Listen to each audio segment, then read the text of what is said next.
We are continuing our series on workers' compensation with attorney Catherine Stone from Barbas Law. Today we are tackling repetitive trauma claims. Good morning. Welcome back. Thank you. So this is interesting when you get into repetitive kind of injuries or things, because how can you kind of determine what's repetitive when workers' compensation would step in? Right. Well, you know, we oftentimes think that for workers' compensation to apply, you've had to have like, boom, an accident.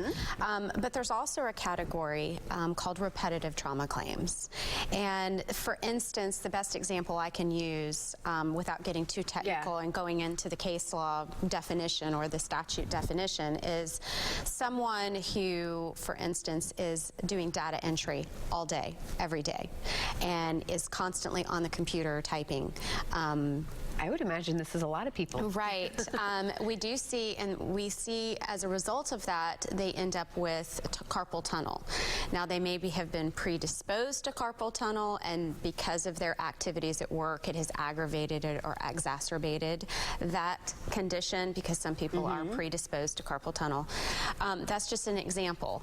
I've also had clients that worked on an assembly line, you know, doing certain things with their arm and ended up with a rotator cuff here because of the repetitive movement.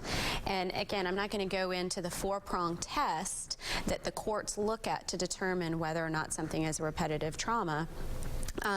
But it is helpful a lot of times if you see that you're having an activity at work is causing you pain, that you immediately approach a physician about that. Get the physician to try to address whether or not your activity at work, and give them a very detailed description as to what it is you're doing, either how much you're lifting, how often you're lifting, how much you're typing, how many breaks you get, how many breaks you don't get. Is your desk ergonomically correct? Because I know some employers, if there is an issue with typing especially, they will have an ergonomic specialist come out and look at your desk to make it more ergonomic friendly to avoid these types of things. Is this all stuff that would need to be taken care of with your doctor before someone would even come see someone from you and your team? I mean, what's kind of the order? I mean, I do prefer if a doctor has already told you, and it can be your primary care physician or just a physician that you've gone to that says, hey, I think that this is related to your work.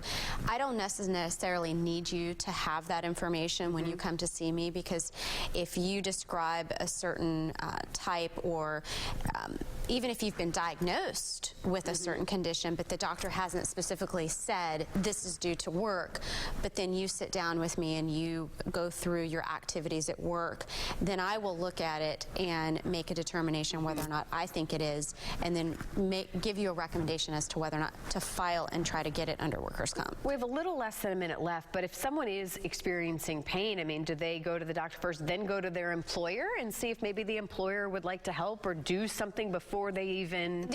Definitely. I mean, I would definitely present a note to the employer saying, you know, look, this desk or this particular job function is causing me excessive pain, and I never had this pain before.